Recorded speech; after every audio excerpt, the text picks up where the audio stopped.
ओम नमः शिवाय, ओम नमः शिवाय, ओम नमः शिवाय, ओम नमः शिवाय, ओम नमः शिवाय, ओम नमः शिवाय, ओम नमः शिवाय।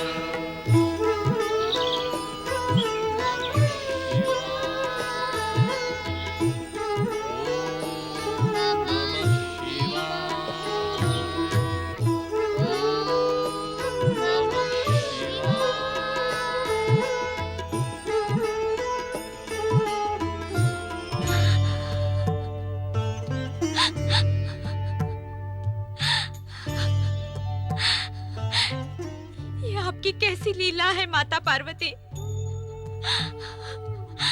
आपकी कृपा व आशीर्वाद से मुझे मार्कंडेय मिला।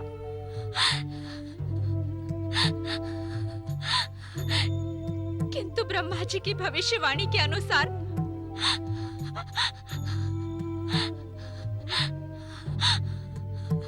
आज उसकी आयु का अंतिम दिन है।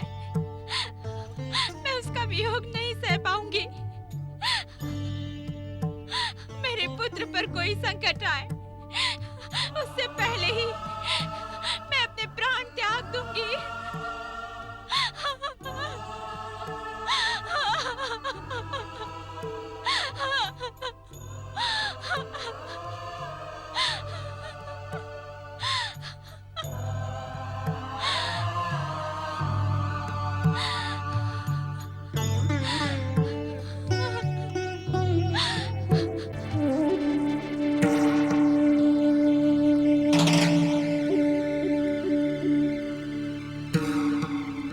ओम नमः शिवाय, ओम नमः शिवाय, ओम नमः शिवाय, ओम नमः शिवाय, ओम नमः शिवाय, ओम नमः शिवाय, ओम नमः शिवाय, ओम नमः शिवाय, ओम नमः शिवाय, ओम नमः शिवाय। पुत्र मार्कंडेय, इतनी रात को कहाँ जा रहे हो?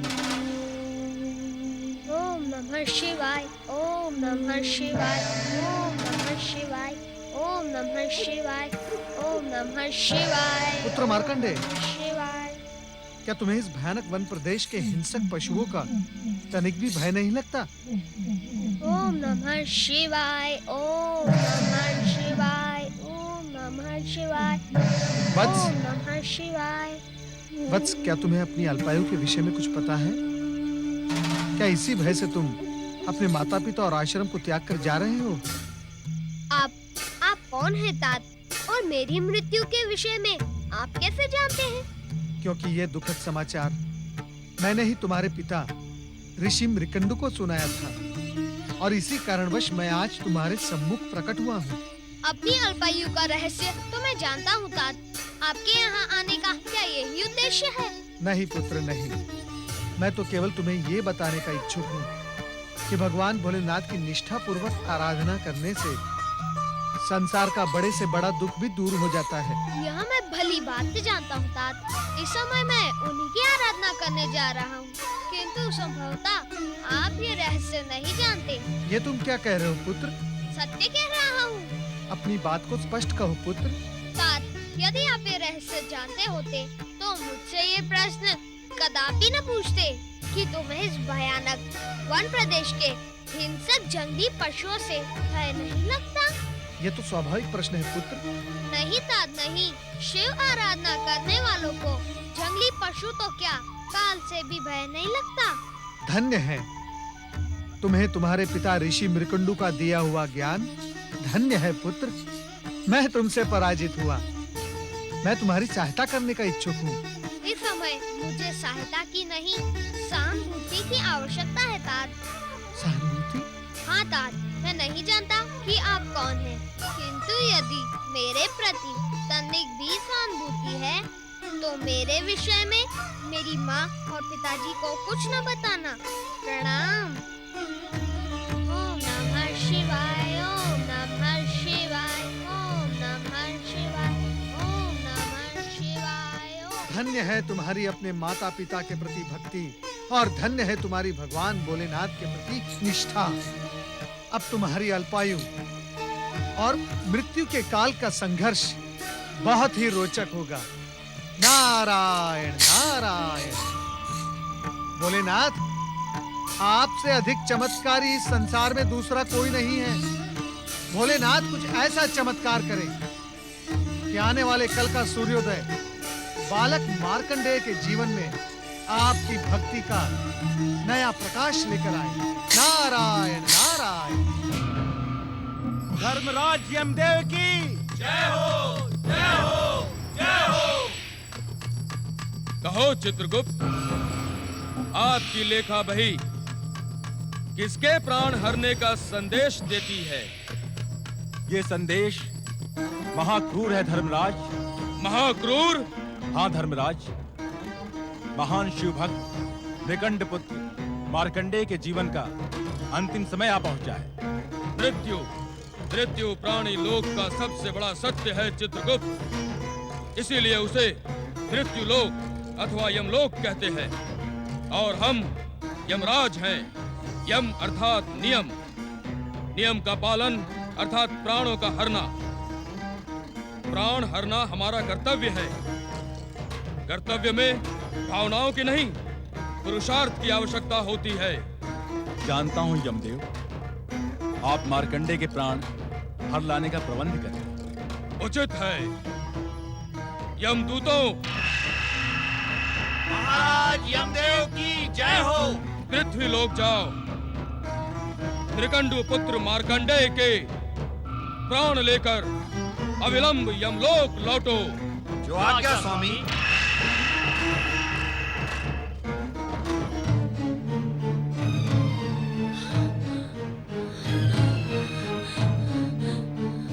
मार्कंडेय कहाँ चला गया? मार्कंडेय!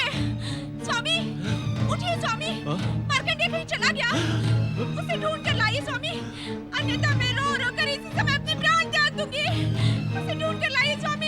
हे शिव शंकर, भोलेनाथ दया करे। भोलेनाथ, शिव शंकर, भोलेनाथ, शिव शंकर।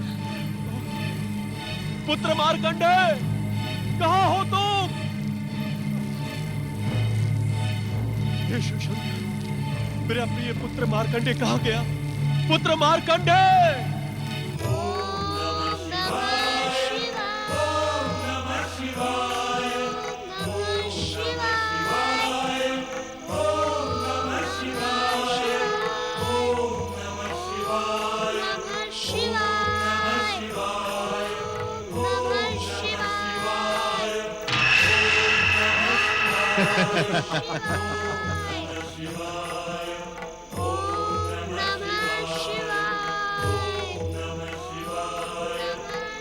यही है वो बालक मार्कंडेय। ओम नमः शिवाय। इसकी आयु पूरी हुई, चलो इसके प्राण हरते हैं। किंतु ये तो निष्ठापूर्वक शिव आराधना कर रहा है। ओम नमः शिवाय। शिव आराधना हमें हमारे कर्म से विमुख नहीं कर सकती है मित्र। उस पर मृत्यु पाश फेंको। नमः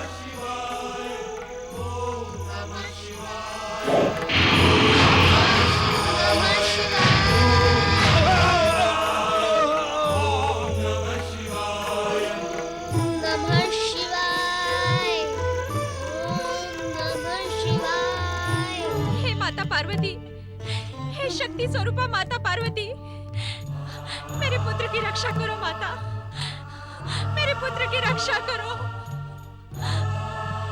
आपके आशीर्वाद से जन्मे मेरे पुत्र मार्कंडेय का जीवन संकट में है माता, उसकी रक्षा करो माता, मेरे पुत्र की रक्षा करो, मेरे पुत्र का कल्याण करो मातेश्वरी। हे जगदम्बा, अपने आशीर्वाद की रक्षा करो माता। हे माता पार्वती, हे शक्ति स्वरूपा माता पार्वती, मेरे पुत्र की रक्षा करो माता, करुणा की मूर्ति माता पार्वती। हे जगदम्बा, मेरे पुत्र की रक्षा करो।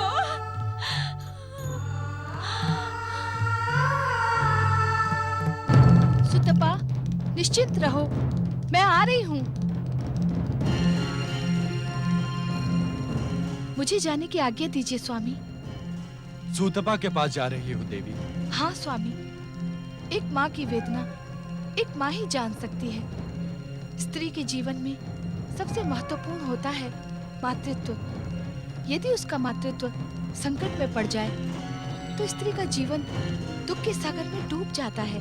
देवी, इस संसार में माँ के हृदय में करुणा और मातृत्व का जो संचार है, उसका केंद्र तुम ही हो। इसीलिए जगत के प्राणी तुम्हें जगदम्बा कहते हैं। स्वामी, बातों में कहीं मार्कंडेय के प्राण संकट में न पड़ जाएं। मुझे जाने की आज्ञा दे। नहीं देवी, वहां जाने से कोई कार्य सिद्ध नहीं होगा। वहां न जाना ही उचित होगा। एक माँ की वेदना असहनीय होती है स्वामी। मुझे स्वयं जाकर उसे आश्वस्त करना ही होगा। अन्यथा क्या देवी? अन्यथा मार्कंडेय के जीवन पर आए संकट से वो पतिव्रता मातृत्व से आहत होकर कहीं नियति को ही शापित न कर दे। ऐसा कुछ नहीं होगा देवी। घटेगा वही जो विधान है। इस स्थिति में मैं क्या करूं भोलेनाथ? सुतपा की व्यथा से मैं स्वयं बहुत चिंतित हूँ। मृकंडू दंपति तथा मार्कंडे की चिंता हम पर छोड़ दो।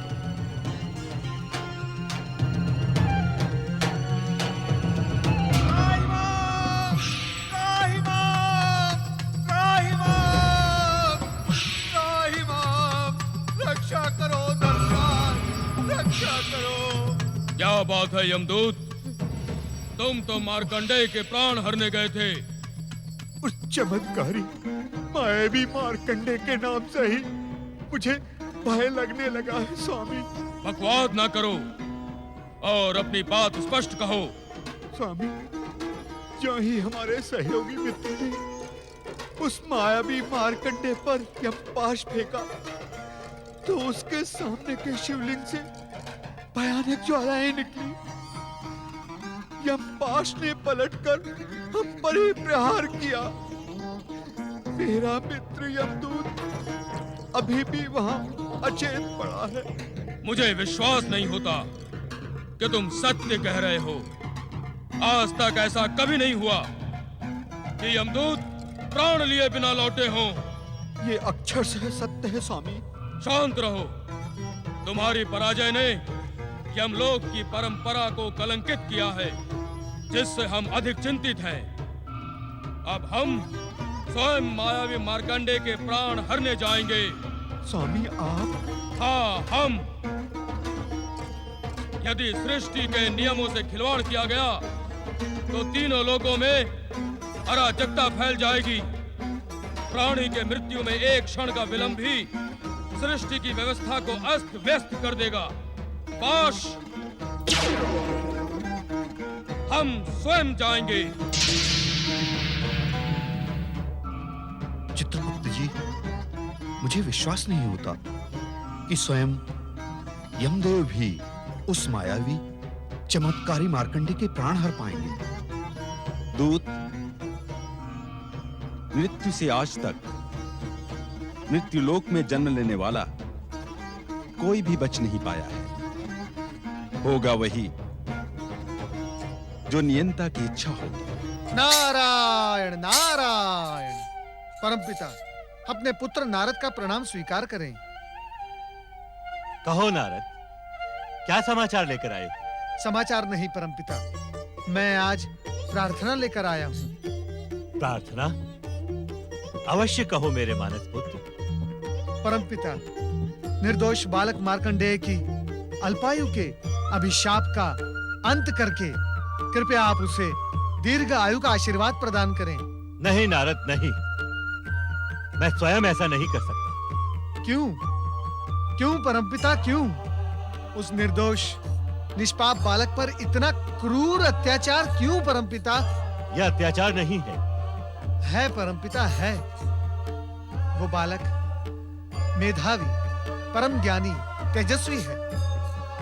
उसे मिलने के पश्चात मुझे उसमें जगत कल्याण की अपूर्व ज्योति के दर्शन हुए परमपिता। इन सब के उपरांत भी वो नियंता की नियति और विधाता के विधान से अछूता नहीं है। किंतु परमपिता, जगत कल्याण को साक्षी मानकर नियंता की नीति और विधाता का विधान परिवर्तित भी तो हो सकता है ना? नहीं नारद, नहीं। नियंता स्वयं यदि अपने नियमों में परिवर्तन करने लगे तो इस सृष्टि में अनर्थ हो जाएगा। किंतु परमपिता, जगत कल्याण भी तो। नारद, जगत कल्याण से भी महत्वपूर्ण है नियति और विधान, क्योंकि विधान के संकट में पड़ने से ये जगत ही संकट में पड़ जाएगा। किंतु परमपिता। नारद, तुम परम ज्ञानी हो, तुम्हारे लिए कोई भी रहस्य नहीं है। मार्कंडेय के अल्पायु उसके पूर्व जन्म के कर्मों एवं उसके पिता विकंडू की उसे जन्म देने की अनिच्छा का परिणाम है। इसलिए उसके माता पिता को पुत्र वियोग अवश्यंभावी है। क्या बालक मार्कंडेय की जीवन रक्षा का कोई भी मार्ग शेष नहीं है परमपिता? हम ऐसा भी नहीं कहते नारद। भगवान शिव की सृष्टि में सब कुछ उनकी इच्छा पर ही निर्भर है। सृष्टि का हर मार्ग शिव इच्छा से ही संचालित होता है। नहीं परमपिता, नहीं। स्वयं भगवान भोलेनाथ ने मार्कंडेय की जीवन रक्षा का मार्ग अवरुद्ध किया है। ये तुम क्या कह रहे हो नारद? तुमसे उनकी लीला समझने में अवश्य कोई भूल हुई है। नहीं परमपिता, नहीं। भूल का तो कोई प्रश्न ही नहीं उठता। स्वयं भगवान भोलेनाथ ने बालक मार्कंडेय की चर्चा करने पर मुझे यह आदेश देकर कहा था कि बालक मार्कंडेय की नियति निर्धारित हो गई है। अब उस पर व्यर्थ चर्चा करने का क्या प्रयोजन है? नारद, जिस प्रकार भगवान शिव अनंत हैं, उसी प्रकार उनकी प्रत्येक लीला भी अनंत है। उसे समझ लेना हर एक के वश में नहीं होता। तो मैं क्या करूं परमपिता, मैं क्या करूं? मैं किसी भी मूल्य पर बालक मार्कंडेय की प्राण रक्षा करना अपना कर्तव्य समझता हूं, आवश्यक समझता हूं। शिव आराधना करो पुत्र। वो जो भी करेंगे उसमें अंततः जगत का कल्याण छुपा ही होगा। ओम नमः शिवाय। ओम नमः शिवाय। ओम नमः शिवाय। ओम नमः शिवाय। प्रणाम। हे भोलेनाथ, मैं नन्हा बालक हूँ। आपको प्रसन्न करने का महामंत्र मैं नहीं जानता। मेरी पुकार सुनो, मुझे दर्शन दो, मुझे दर्शन दो। ओम नमः शिवाय। ओम नमः शिवाय। मायावी मार्कंडेय, तू यम पाश पर माया चलाता है। ओम नमः शिवाय। ए बच मेरे गदा प्रहार से। ओम नमः शिवाय।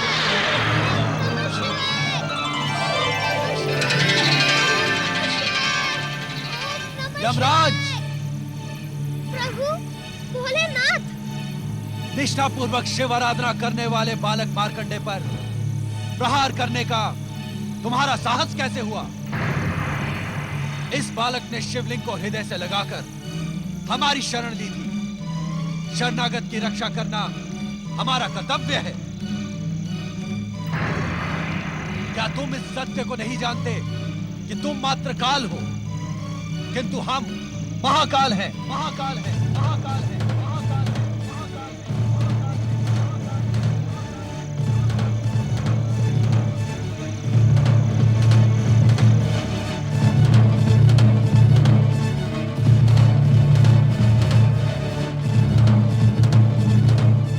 सुतपा की करुण पुकार से व्यथित देवी पार्वती को भोलेनाथ मार्कंडेय की चिंता स्वयं पर छोड़ देने का परामर्श देते हैं। उधर नारद के साथ ब्रह्मदेव भी मार्कंडेय की दीर्घायु के लिए शिव आराधना करते हैं। शिव भक्ति में लीन बालक मार्कंडेय के स्वर जैसे ही थमते हैं, तभी यमराज उसके प्राण हरने के लिए अपनी गदा उठाते हैं। तभी ज्योति स्वरूप शिव पार्वती एक साथ प्रकट होते हैं। यमराज! प्रभु भोलेनाथ! निष्ठा पूर्वक शिव आराधना करने वाले बालक मार्कंडेय पर प्रहार करने का तुम्हारा साहस कैसे हुआ? इस बालक ने शिवलिंग को हृदय से लगाकर हमारी शरण ली थी। शरणागत की रक्षा करना हमारा कर्तव्य है। क्या तुम इस सत्य को नहीं जानते कि तुम मात्र काल हो, किंतु हम महाकाल हैं?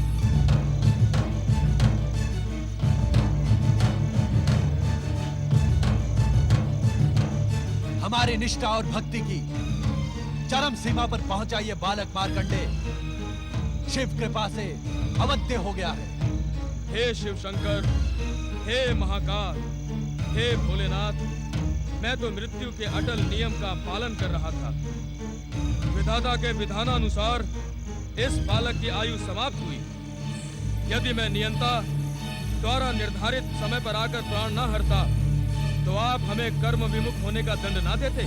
अवश्य देते, किंतु शिवलिंग से निकली ज्वालाओं से आहत यमदूत तथा स्वयं तुम्हारे यमपाश के टूटने पर तुम्हें बालक मार्कंडे की परम भक्ति से उत्पन्न परम शक्ति का ज्ञान क्यों नहीं हुआ? तुम तो कर्मों के आधार पर जन्म और मृत्यु को संचालित करने वाले परम ज्ञानी हो। क्या इस सत्य को नहीं जानते कि इस सृष्टि की रचना हमारी लीला मात्र है? नित्य शिव भक्ति करने वाले का सार्वभौम कल्याण इस सृष्टि और हमारा अटल नियम है। जानता हूँ परमेश्वर, जानता हूँ। तब तो तुम ये भी जानते होगे कि जो जीवात्मा अपना जीवन मुझ में समर्पित कर देता है वो मेरे आनंद को बढ़ाने वाला एवं मुझे प्रिय होता है। क्या ये सब नीति ज्ञान हमें पुनः दोहराना होगा यमराज? नहीं भोलेनाथ, नहीं। अपने इस दास पर कृपा करें और आज्ञा दें कि अब मुझे क्या करना उचित होगा।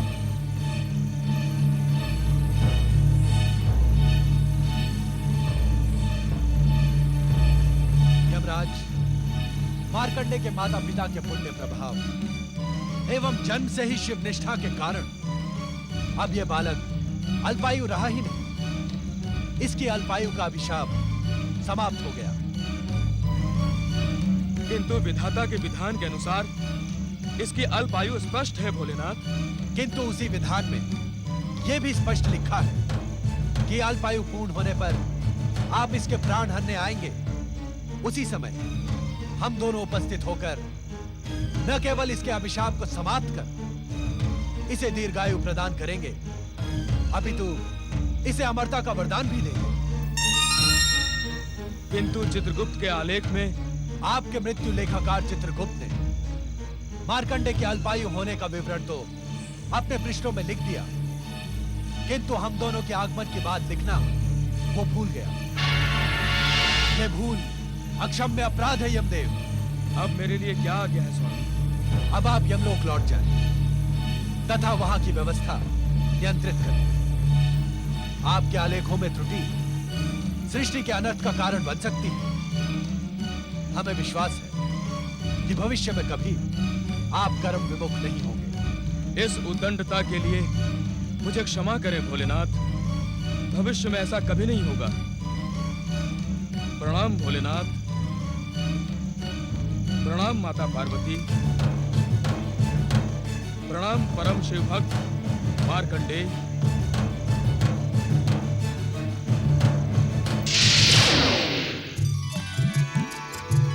जय हो भगवान भोलेनाथ, माता पार्वती। पुत्र मार्कंडे, तुम शिव कृपा के साथ ही साथ मेरे स्नेह के भी पात्र हो। इस क्षण से तुम मेरे लिए गणेश व कार्तिकेय के समान प्रिय हो। मैं तुम्हें अपने पुत्रों के समान ही अटूट स्नेह एवं सिद्धियां प्रदान करूंगी। जय भोलेनाथ। जय माता पार्वती, जय शक्ति माता पार्वती, जय सर्वेश्वर महादेव जी। हम अज्ञानियों को क्षमा करें। हमने आपकी कृपा पर संदेह किया और मार्कंडेय के अल्पायु के भय से अपनी भक्ति को पूर्ण रूप से आपके श्री चरणों में समर्पित नहीं किया। कृपा निधान, आपकी कृपा अपरंपार है। आप तो दया के सागर हैं। आपकी भक्ति असंभव को भी संभव बनाने में सक्षम है। जो एक बार निष्ठा पूर्वक आपके श्री चरणों में समर्पित हो जाता है, उसे संसार की समस्त चिंताएं आप पर ही छोड़ देनी होती है। परंतु हमने ऐसा नहीं किया भोलेनाथ। हमें क्षमा करे भोलेनाथ, हमें क्षमा करे। पुत्र के लिए चिंता करना माता पिता का स्वाभाविक कर्तव्य है, किंतु हमारे यहां प्रकट होने का कारण आपकी चिंता दूर करना नहीं, अपितु मार्कंडे की अविचल शिव भक्ति है। मार्कंडे का नाम शिव भक्तों में उसकी अमरता के समान ही अमर हो गया है।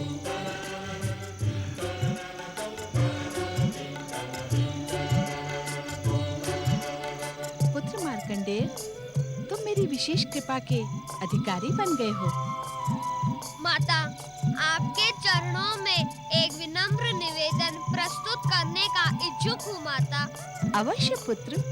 माता, दुष्ट दैत्यों का अंत करने वाली आपके शक्ति स्वरूप की कथा मुझे बहुत प्रिय है माता। शांत क्यों हो गए मार्कंडे? अपनी इच्छा निसंकोच कहो। यदि आप दोनों का आशीर्वाद हो तो मैं माता की दया, माया और शक्ति स्वरूप का वर्णन एक ग्रंथ के रूप में लोक कल्याण के उद्देश्य से करने का इच्छुक हूँ। तुम्हारी कल्पना एवं इच्छा अत्यंत सुंदर है पुत्र मार्कंडे। इसे साकार करने के लिए हम तुम्हें आशीर्वाद देते हैं कि तुम्हारे द्वारा रचित ग्रंथ न केवल मार्कंडे पुराण के रूप में जगत विख्यात होगा, अपितु आने वाले भविष्य में शक्ति स्वरूपा दुर्गा के भक्तों की भक्ति एवं प्रेरणा का स्रोत बनेगा। पुत्र मार्कंडेय, भविष्य में तुम्हारे द्वारा रचित मार्कंडेय पुराण का मनन, पाठन एवं श्रवण करने वाला व्यक्ति मेरी विशेष कृपा का अधिकारी एवं मेरा परम भक्त कहलाएगा।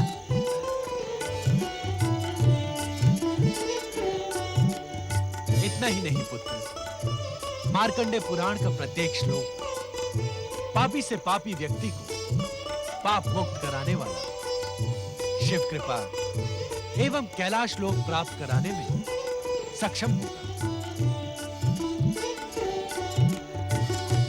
हाँ भोलेनाथ, माता पार्वती, आप दोनों के आशीर्वाद को आदेश समझकर मैं इसका पालन करूंगा। तुम अपने प्रत्येक अनुष्ठान में सफल हो पुत्र। भगवान भोलेनाथ एवं माता पार्वती की जय।